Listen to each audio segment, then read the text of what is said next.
On this episode of Equestrian Life in the Palm Beaches, we'll discover the history of cowboys in the state of Florida, plus the tradition of rodeos right here in the beautiful Palm Beaches where the spirit of the West comes alive. We'll also show you the art of blacksmithing and take you to a Palm Beach County park that is dedicated to the equestrian life in the Palm Beaches. Let your spirit rise. Our Winter Equestrian Festival is the world's largest and longest running equestrian sports event. The National Polo Center in Wellington, one of the world's largest, attracts top athletes and spectators for world-class polo, festive field-side brunches, and non-stop fun in the sun. And that's not all. Equestrian Life in the Palm Beaches will focus on every aspect of the incredible equestrian lifestyle right here in Palm Beach County, from competitions, events, and training to trail riding and equine therapy. When it's winter everywhere else, it's equestrian season right here in the Palm Beaches. So get ready for some horseplay, Palm Beaches style. Spirit ride.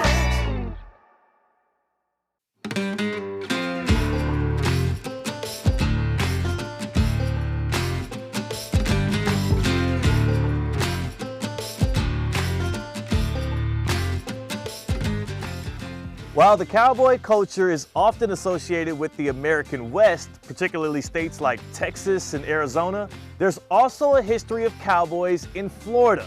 In the 19th century, Florida had a significant cattle industry, and cowboys played a crucial role in herding and managing cattle. Florida cowboys, often referred to as crackers or cow hunters, had a distinct style and approach to ranching. Compared to their counterparts in the western states, they were known for using whips, particularly the Florida cow whip, which was a tool for herding cattle in the dense palmetto and scrub environments of the region. Today, while the cowboy culture may not be as prominent as it once was in Florida, there are still ranches and cattle operations in the state. Rodeos, cowboy festivals, and many other events celebrate Florida's cowboy heritage, keeping those traditions alive. So while Florida might not be the first state that comes to mind when thinking about cowboys, it has a rich history of ranching and cowboy culture that has left an enduring legacy. Now, rodeo is a competitive sport that originated in the late 19th century and has since become a symbol of Western heritage and cowboy skills. Welcome to the 21st annual Origo Dodge Extreme Rodeo. You need to get ready for some bronc spurring, bull stomping, and lightning fast cowgirl racing. Yeehaw! Woo! Well, let me tell you a little something about me. When it's Saturday night, I need to blow off some steam.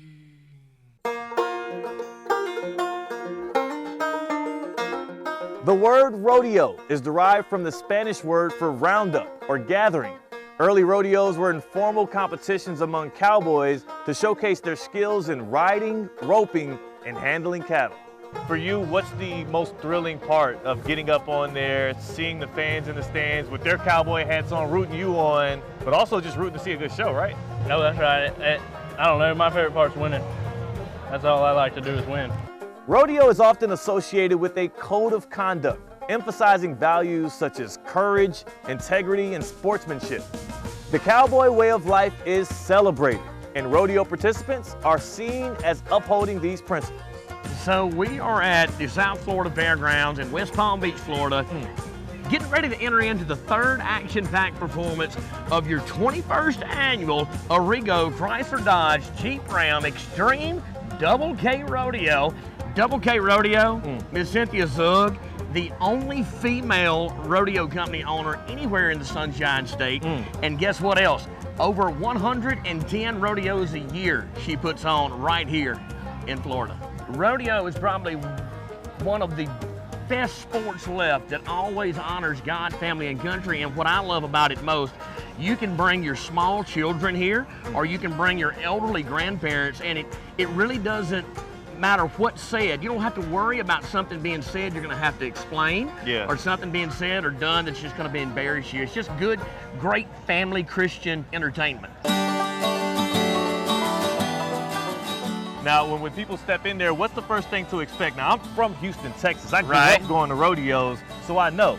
Some people from the Sunshine State, this might be their first rodeo. What can they expect? Well, they can expect a very patriotic opening ceremonies and a prayer honoring, like I said, our God, our family, and country.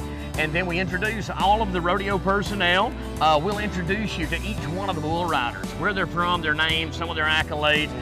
You'll see the barrel racers in all of the grand entry where they come in on their horses.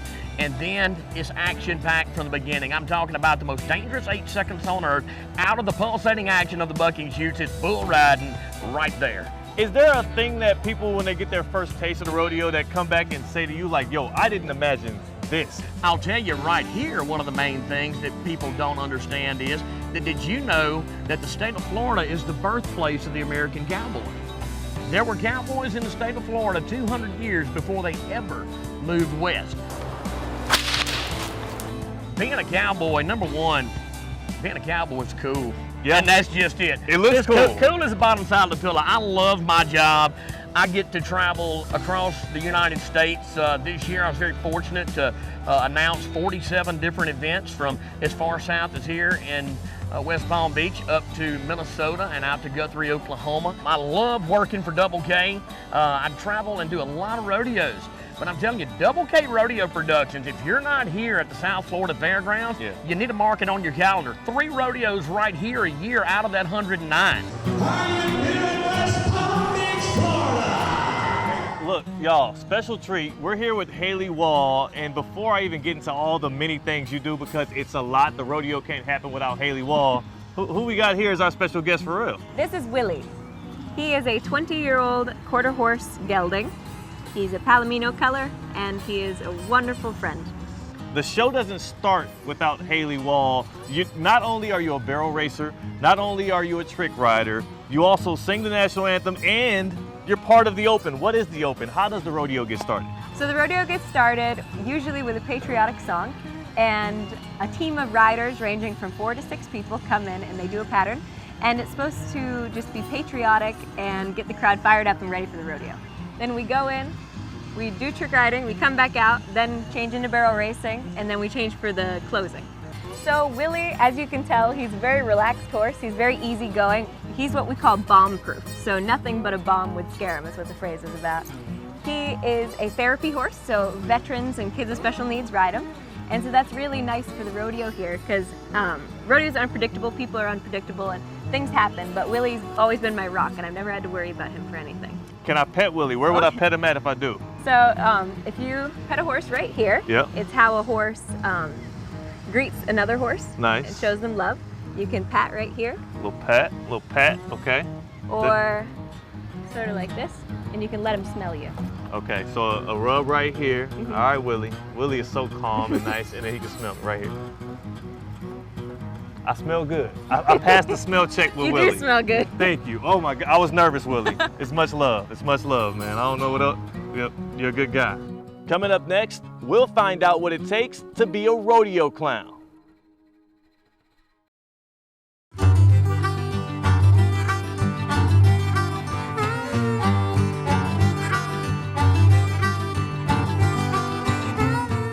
The rodeo clown is no laughing matter. They play a crucial role in ensuring the safety of the riders. They distract bulls after a rider has been bucked off, helping to prevent injuries. Okay, I'm pumped about this because I'm joined by an exciting guest here. Tyler Pettigrew is a professional bull riding and rodeo entertainer. Now, a lot of people will say you're a rodeo clown. Yes, sir. What's your real role when we step inside of there? When we step inside of there, when that show starts, it is my job to make sure them people have the most fun they can absolutely have at the rodeo each and every night. I'm the entertainer. I make sure everybody has fun. We're gonna clap, we're gonna sing, we're gonna dance. The bullfighters are the guys that, you know, they're kind of dressed like me, but their jobs are no joke. Yeah. They protect cowboys' lives, and if a situation does get bad enough, I will move in and help them guys out because each and every one of them guys is my friends, and I don't leave a man behind. Now, a lot of what you do starts with what you wear and with the paint on your face. Just walk me through the decisions here to be dressed like this and do it. You know, so the face paint, you know, we're rodeo clowns. It's a tradition. Entertainer's kind of a newer age thing, but I still like the traditional face paint. The uniforms, who doesn't love cheeseburgers? I mean, Man, cheeseburgers come all on. over. What? Like, I mean, who doesn't love cheeseburgers? Come on, man.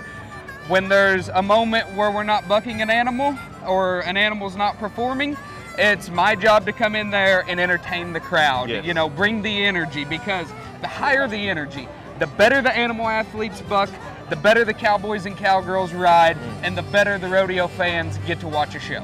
So what looks like success to you then? You're looking for smiles on the faces of the fans. What looks like good to you? I'm looking for everybody smile, like you said, smiles on faces, dancing, just forgetting about their problems in the world for 2 hours and hanging out with us. I've been a clown my whole life. Yeah. You know, like Me too. I was the class clown and all my teachers were wrong. Now I'm getting paid for it.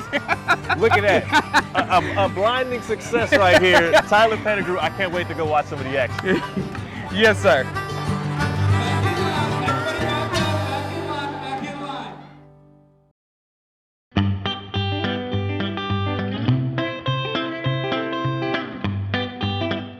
The distinctive clothing worn by rodeo participants, including cowboy hats, boots, and denim, has become iconic and is often associated with Western fashion. I just picked up this hat today because I knew I was coming to the rodeo. It's obviously not the best high quality hat. First off, I gotta ask you, what can you tell about a man based on the hat he wears to the rodeo? Oh man, the boots and the hat, that explains it all. It explains whether you're handy or not. So what's your, you know, I got the hat, I don't got the boots Yeah, on. What man, do you think? I ain't got no boots on either, don't worry. So what do you think? What does this say about me? I don't know if we can say that on TV.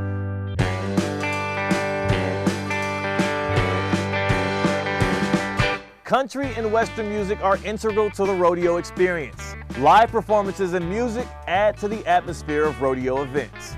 A rodeo isn't just a sport, but a way of life. For many people in rural communities, the skills demonstrated in rodeo events often have practical applications in ranching and cattle handling. The rodeo don't stop there, because now I'm joined with Hernan Velez, a rodeo announcer here, and I gotta start with this. I mean, I know everybody's got great clothes on. You really put it together here with the hat, the shirt, the blazer. I mean, are you always this vibrant? Are you always this vibrant with the wear? Absolutely. Absolutely. What goes into that, and also, of course, the handlebar mustache. You gotta give us something. Well, the handlebar mustache is relatively new. Yeah. My wife does not like it at all. Yeah. However, you come to the rodeo and you just kind of want to not necessarily fit in, because everybody fits in. Yes. But this is how I fit in. So let's talk about the show. What are the specific events that people are going to see? Because obviously you think rodeo, you know somebody's going to be on a horse or a cattle or something. What can you actually see if you lay them out for us? So we have that bull ride, and usually it opens the show, because that's the first list of guys that are going up to win some money later on in the night. Gotcha. And we got to weed some of those guys out.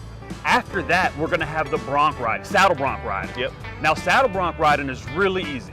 One day, some 100 years ago, I'm certain two ranchers were sitting around a fireplace, having a beer, saying, my cowboy can sit a horse better than yours. Yeah. They probably placed a bet, and we have saddle bronc riding. So at that point, Tyler will come out, he'll do an act, we'll get some people laughing as all the girls in the barrel racing are getting ready. So now this is where your speed comes in. This is where yesterday we had a girl run 13.9 seconds, I think it was. Yeah. Which is phenomenally fast. Okay. So everybody here is competing. Yeah. It's a competition. Everybody pays an entry fee. Everybody has an opportunity to win. In rodeo, we do things a little differently. We don't have participation trophies. That doesn't exist. At all. At all. Yeah. At all. You don't win, you don't walk home with anything. You don't win, you better hope you save some gas money. So when you come here and you get under these Saturday or Friday night lights, I can assure you three things. One, you're gonna see something you've never seen before. Two, you are going to have a blast. Three, you're hooked. Rodeo events are not only competitions, but also celebrations of Western heritage and the equestrian life in the Palm Beaches. Coming up next, we'll show you the art of blacksmithing and take you to a Palm Beach County park dedicated to the equestrian life.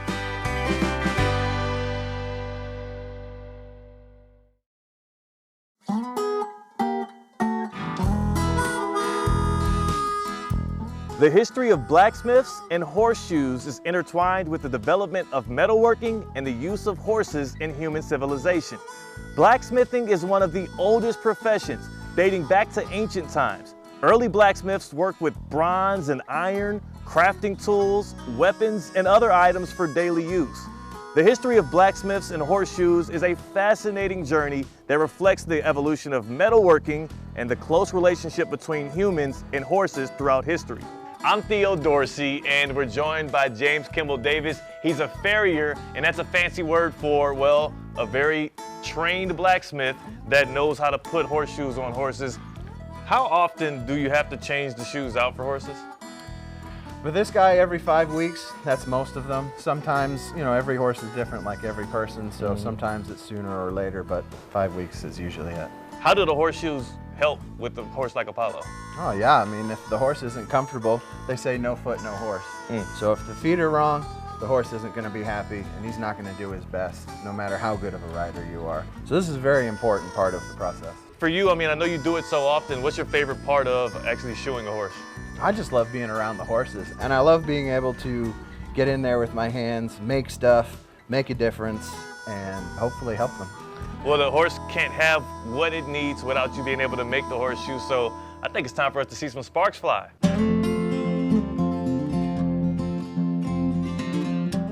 So before Apollo can get his shoes, we have to make the shoes, and this is a pretty neat truck we got here. Where are we standing right now? Well, this is a custom-built trailer made by Stonewell in New York, and this is what they do. They kit out everything you need. I've even seen some with coffee makers and refrigerators. That's my kind of truck. And all kinds of stuff, computers, whatever. So this one's got everything we need to make whatever Apollo needs. And we've got an anvil, and we have a furnace. Absolutely. This is where the magic starts? Absolutely. What else do you need? So now the shoe's good and hot. Grab it with my tongs and shape it. Let's see what happens, huh? Oh, that's steaming hot. Yep, that's pretty hot. That's pretty hot. I'll back up out the way so I can stay safe. So these all come the same shape from the factory, so we'll have to make them custom for him. So he needs a little bit narrower, a little bit wider in the toe.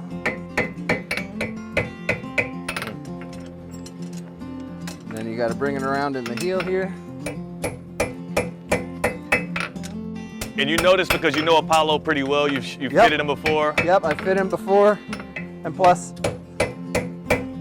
I can look at what he looks like today, because what he looks like today could be slightly different than what he looked like last time. So it's not, you know, it can change, especially if I'm trying to help him. Yeah. So now the shoe's all shaped up. You gotta make sure it's nice and flat. Almost.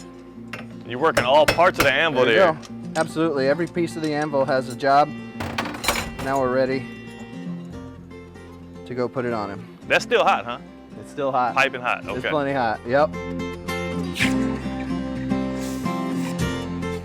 This is an excellent place to have a business like this. I have literally, without exaggeration, the best horses in the world come here in the winter. And the people are wonderful to work for, and the horses are very well mannered. It's a wild thing we do for a living. It's a lot different than a lot of other people. I'm very lucky to be able to do it. Well, Apollo's got a new pair of shoes.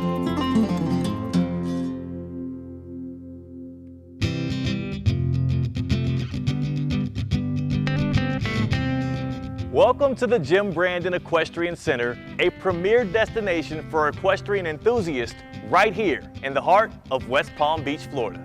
This state-of-the-art facility spans 100 acres, offering top-notch amenities for both riders and their horses. Whether you're a competitive rider or just passionate about horses, this center provides the perfect environment for training and competition.